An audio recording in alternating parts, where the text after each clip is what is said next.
모든 분들이 나는 실패해야 되겠다 그렇게 생각하시는 분은 없어요. 나는 반드시 성공해야 되겠다. 그래서 학자들이 성공을 결정하는 요인이 무엇일까? 어떤 능력이 있으면 사람들은 사회적 성공을 할 수 있을까? 이런 연구를 굉장히 많이 하고 있습니다. 그런데 지금까지는 한 70년대, 80년대까지는 IQ가 높은 사람이 성공한다. IQ, 이게 지능지수죠. IQ가 높은 사람은 성공하고 낮은 사람은 실패한다. 이게 하나의 우생학인데 이게 전통사회 그리고 산업사회까지 우리나라도 이게 맞았어요. 이게 맞았다고요.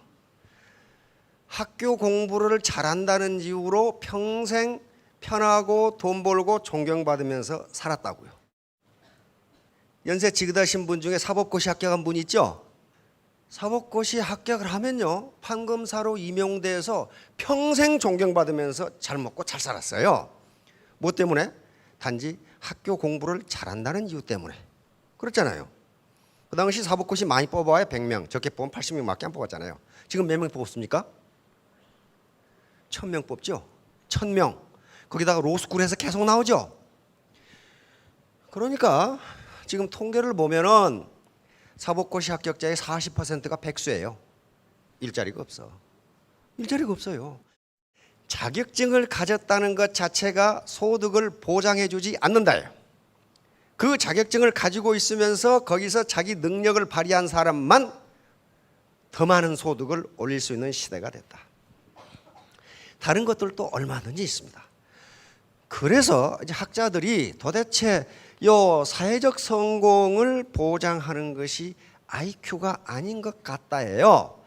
최근에 학자들이 연구에 의하면 IQ가 성공을 보장해 주는 요소의 20%를 차지한다고 그랬습니다. 그러면 나머지가 80%인데 사회적 성공을 보장해 주는 나머지 80%가 뭐냐 하는 것을 지금 연구 중에 있어요. 그런데 거기에는 운도 들어갑니다. 운.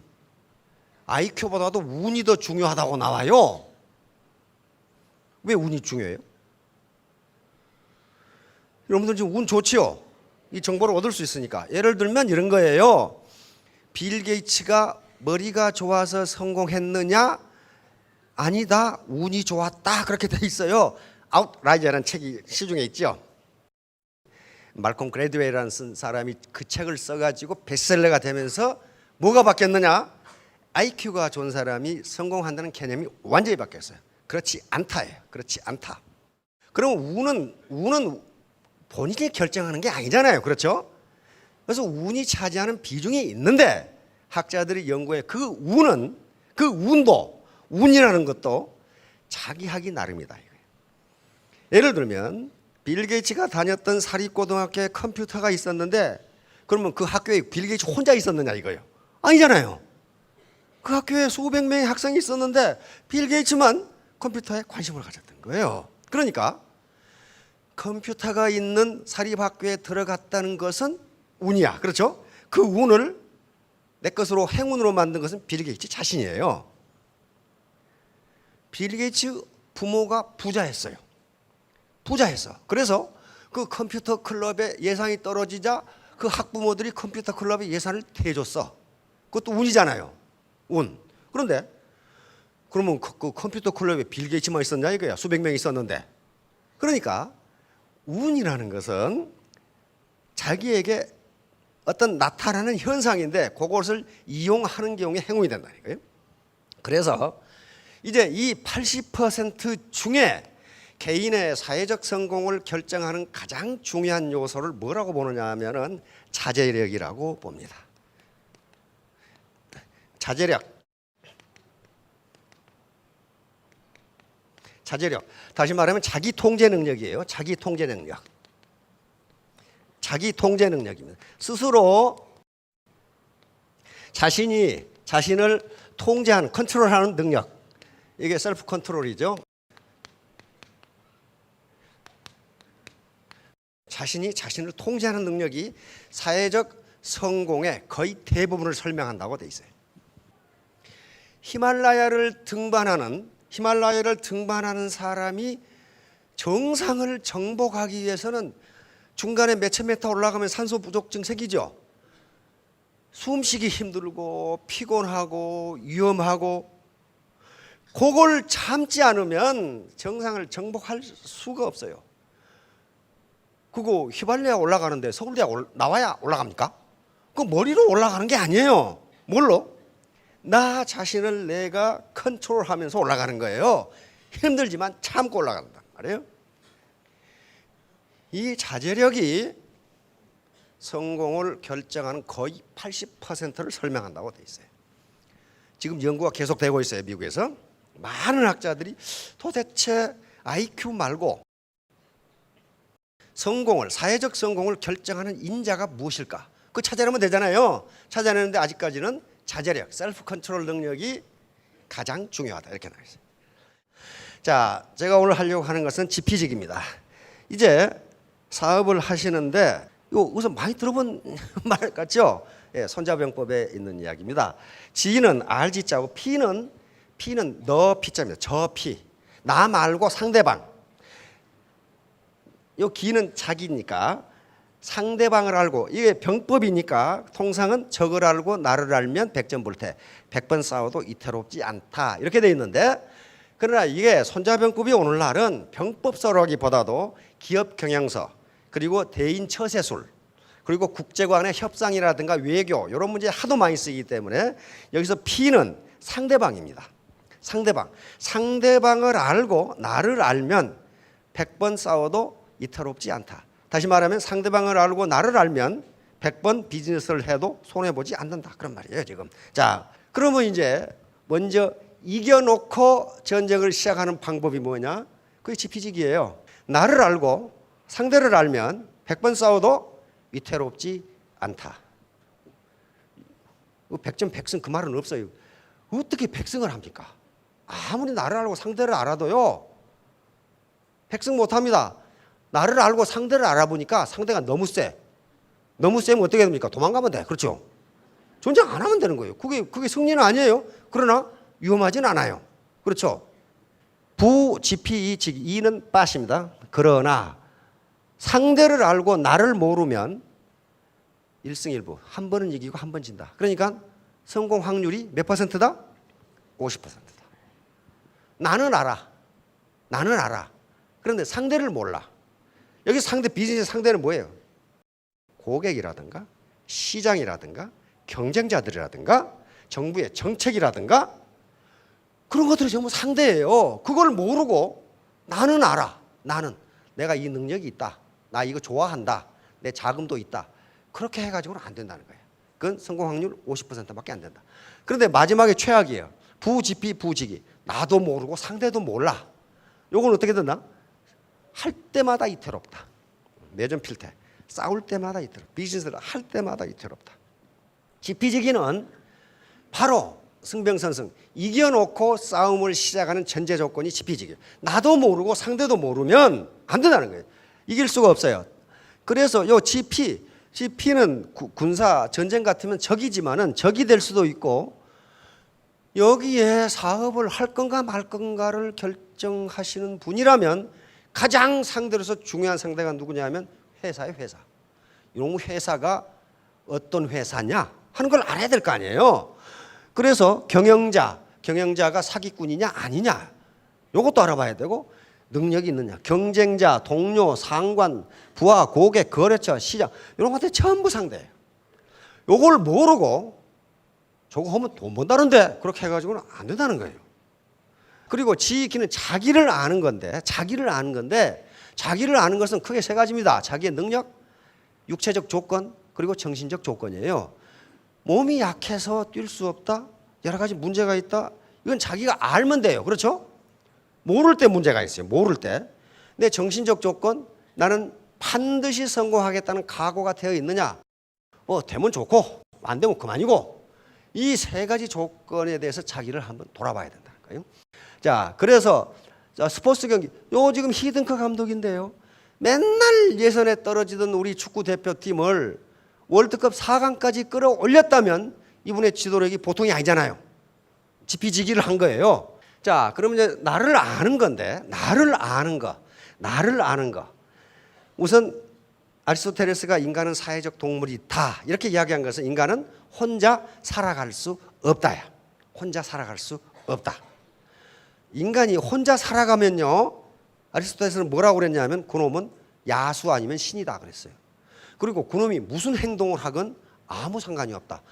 그래서 여기 이 과정에서 인간관계를 성공적으로, 비즈니스를 성공적으로 하는 데는 학자들은 세 가지 요소가 필요하다고 이야기합니다. 첫째는 자기 이해, 나는 누구인가. 이게 바로 지기야. 그렇죠? 나는 누구인가. 나는 어떤 사람, 이걸 있는 그대로 이해해야 된단 말이에요.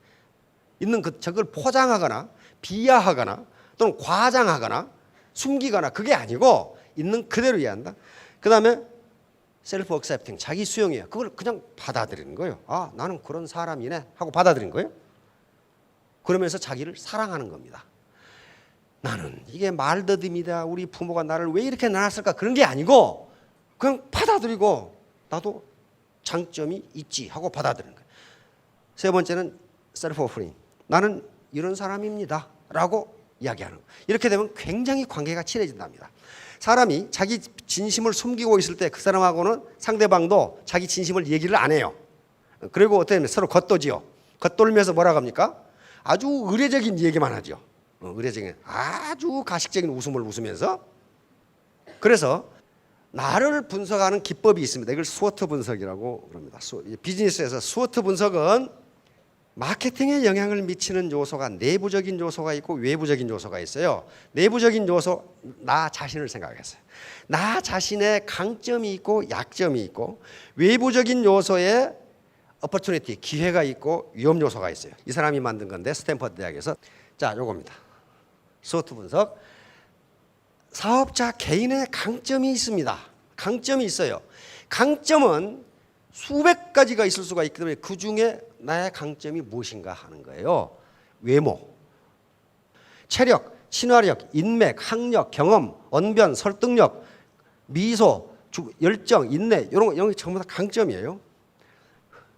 그런데 마틴 셀리그만이라는 펜실베니아 대학 긍정심리학이라는 심리학을 창시한 학자가 도대체 모든 인간이 어떤 강점을 가지고 있는가를 인류 전체를 가지고 연구를 해봤더니 모든 인간은 3개 내지 4개의 대표 강점이 있다. 이렇게 대표 강점이 있다. 단지 자신이 그것을 모르고 있을 뿐이다.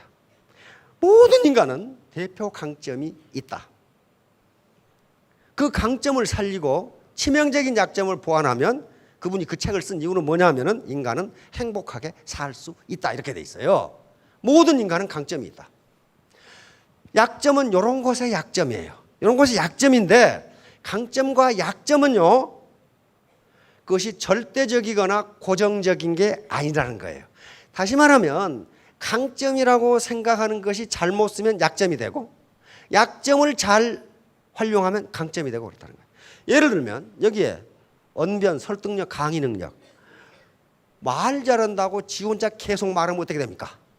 신뢰가 떨어져. 저놈 사기꾼 아니야? 이렇게 된단 말이에요. 그러니까 말 잘하고 언변이 좋은 게 강점이 되지만은 이걸 잘못 활용하면 그것이 뭐가 된다고요? 단점이 되고 약점이 된다고요. 그러니까 모든 인간은 3개 내지 4개의 대표 강점을 가지고 있다는 게 그걸 잘 쓰면 강점이 된다는 거예요. 여러분들이 회사를 알아봐야 되는데 이게 지금 경제 불황으로 일자리가 부족하고 그렇기 때문에 앞으로 네트워크 마케팅은요, 자기가 자기를 고용하는 사업입니다. 그러니까 자기가 사장이면서 자기가 고용원이에요. 그러니까 자기가 하고 싶은 거고 말고 싶은 거 하는 거란 말이에요. 다른 회사는 그렇지 않아요. 다른 네트워크 마케팅 회사는 들어가려면 등록하면서 돈을 내야 돼요. 돈을 내거나 물건을 사거나 그리고 매월 물건을 사야 된다고요. 그런데 네트워크는 그거 안 하기 때문에 지가 사장이 되고 싶으면 되고 말고 싶으면 말고. 그런데 평양감사도 지 하기 싫으면 그만이라고. 그건 누가 결정해야 돼요? 자신이 결정해야 돼요. 자신이 정보를 가지고 결정을 해야 된단 말이에요. 또 애터미는 세계 유일하게 전 세계가 하나의 라인이에요. 하나의 라인인데 지금 오신 분들은 재수가 무지하게 좋은 거죠. 왜? 세계 최고 인구인 중국에 아직 안 들어갔어요. 인도, 베트남. 그러니까 누가 가시면 돼요? 여러분들이 가시면 되죠.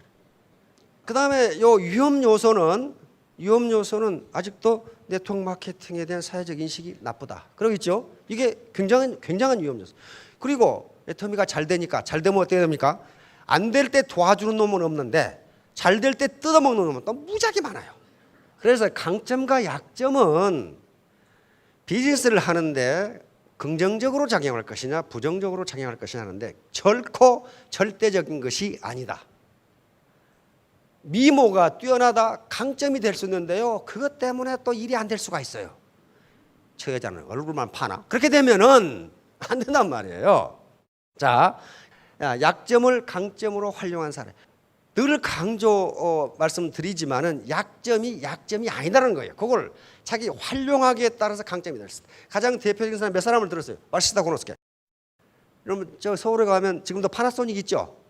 파나소닉 그 지점이 있더라고요. 그 회사요. 마시다 전기를 창업한 아주 일본에서 과거 1000년간 가장 탁월한 경영자로 항상 이분이 뽑혀. 경영의 신 그렇게 부르는 사람이에요. 그런데 이분은요 8남매 중에 막내였어. 거기다가 아버지가 쌀 장사하다가 알거지가 됐어요. 그래서 초등학교 4학년 때 중퇴했어. 거기다가 무지무지 가난해. 망해버려가지고 몸이 무지무지하게. 그래서 이 양반이 자서전에 뭐라 했냐면은 나는 가난하고 학벌이 없고 몸이 약해서 성공했다 그랬어요. 그 세 가지 가만히 생각해 보세요. 가난하고 학벌이 없고 몸이 약해 성공했다. 그게 말이 되는 소리란 말이야. 부자고 학벌 좋고 건강해야 성공하지. 근데 이 양반은 그렇게 생각 안 했어요. 나는 가난했기 때문에 돈이 얼마나 귀한 것인가를 알았다. 그래서 돈을 함부로 낭비하지 않았다. 맞잖아요. 나는 학벌이 없기 때문에 계속 배우려고 노력했고 나보다 많이 아는 사람을 갖다 썼다. 맞잖아요. 나는 몸이 약했기 때문에 독불장군식으로 일하지 않고 항상 협력해서 일하려고 노력했다. 이게 내가 성공한 조건이다. 맞죠? 네, 약점을 강점으로 활용한 사람. 자, 이제 상대를 아는 거. 가장 중요한 게 회사를 아는 거예요. 사업을 시작하려고 하신 분들은 이 회사가 어떤 회사냐 그걸 아는 거란 말이에요. 이게 가장 중요해요. 요 7가지 요소 가지고 판단하시면 됩니다. 긴 시간이 설명을 안 하는데 합법성, 설립이 합법적이냐 사업 방법이 합법적이냐. 아무리 합법적이라도 설립 지금 요즘 불법으로 하는 회사는 없어요. 좀 허가받고 합니다. 허가받고 하는데 사업 내용이 불법인 경우가 많다는 거예요. 그 다음에 도덕성, 이건 경영자입니다. 경영자의 도덕성, 경영 능력, 제품의 경쟁력, 수익 구조, 비용 부담, 비전, 기타 이런 것들입니다. 사람의 평가에 있어서 그러니까 내 스폰서, 내 파트너, 다른 어떤 형제 라인의 사업자를 판단할 때 이렇게 하지 말라는 거예요. 즉 다시 말하면 잣대를 나한테 들이대는 잣대와 상대방에 들이대는 잣대를 달리하면 안 된다. 이게 지금 프로크루스테스 침대라고 하는 건데요. 그리스 신화에 나오는 얘기입니다. 요놈은 강가에 살면서 뭘 했냐 하면은 하숙집을 했어. 지금 같으면 모텔을 한 거예요. 모텔을 하는데 지나가는 나그네를 자기 모텔에서 쉬었다 가시라고 그래. 쉬었다 가시라고 그러는데 요 자식은 침대가 2개가 있어요. 하나는 긴 침대고 하나는 짧은 침대예요. 그래서 키가 짧은 놈은 긴 침대에 눕혀가지고 그놈을 침대 길이로 잡아 늘어. 그래서 죽여버려. 키가 큰 놈은 짧은 침대에 높여가지고 침대 밖으로 나오는데 잘라. 이놈이 프로크루스테스예요. 이 말은 무슨 말이냐면 인간은 2개의 잣대를 가지고 지멋대로 상대방을 재단한다. 그 얘기예요 지금. 이게 테세우스인데 그리스 우리 같으면 단군 신화처럼 나오는 그리스를 창건한 사람인데 테세우스한테 그런 짓을 했다가 오히려 테세우스한테 걸려가지고 요 프로크루스테스가 키가 크기 때문에 짧은 침대에다 눕혀가지고 테세우스가 잘라 죽여버렸어요. 그러니까 무슨 말이에요? 다른 사람을 자기 잣대를 가지고 멋대로 재단하면 당신도 그렇게 당한다. 당신도 그렇게 당한다. 그렇게 멋대로 재단하지 말라. 상대방을 평가할 때 자기에게 들이대는 잣대하고 똑같이 하라. 내가 하면 로맨스고 상대가 하면 불륜이다. 그렇게 하지 말라는 거예요. 자, 결론입니다. 자지자명. 지인자지. 남을 아는 사람은 지혜로운 사람이다. 남을 알기가 그렇게 쉬운 게 아닙니다. 그렇죠? 남을 객관적으로 아는 게 쉬운 일이 아닌데, 그래서 남을 아는 사람은 지혜로운 사람인데, 자지자명. 자기를 아는 사람은 밝은 사람이다. 현명한 사람이다. 여기서 명은 지보다는 한 단계 위입니다. 그러니까 자기를 아는 게 어떻다는 거예요? 더 어렵다. 그래서 소호토 분석을 해보라는 거예요. 그 다음에 승인자 유력. 이는 항상 다른 사람을 얘기합니다. 다른 사람을 이기는 사람은 힘이 있는 사람이다. 힘이 없는 사람이 다른 사람을 못 이겨요. 그렇죠? 여기 힘은 몇 가지가 있습니다. 가장 가까운 힘이 완력이에요. 육체적인 힘, 그리고 체력, 권력, 지력, 이런 것도 힘입니다. 요 힘 중에 무언가는 가지고 있어야 그 중에 매력도 들어가요. 매력 있는 사람은요, 아무리 장사도 매력 있는 사람한테는 꼼짝을 못해요. 그러니까 옛날 사람들도 자기를 이기는 게 제일 힘들다는 걸 알았죠. 나를 이기는 사람이 강한 사람이다. 예, 요게 우리나라 이지싸움입니다. 세계 최고의 이지싸움이에요. 세종대왕암입니다. 이것은 반경 1000km를 방어할 수 있고 한꺼번에 200개의 표적을 공격할 수 있는 그런 군함입니다. 여러분 모두 자제력, 셀프 컨트롤해서 이 이지싸움처럼 밀고 나가세요. 적이 1000명이 달라들어도 한꺼번에 그냥 공격해서 무너뜨리고 3년 후에는 전부 다 5,000댁, 5,000남 그렇게 되시기 바랍니다. 모두 크게 성공하시기 바랍니다. 감사합니다.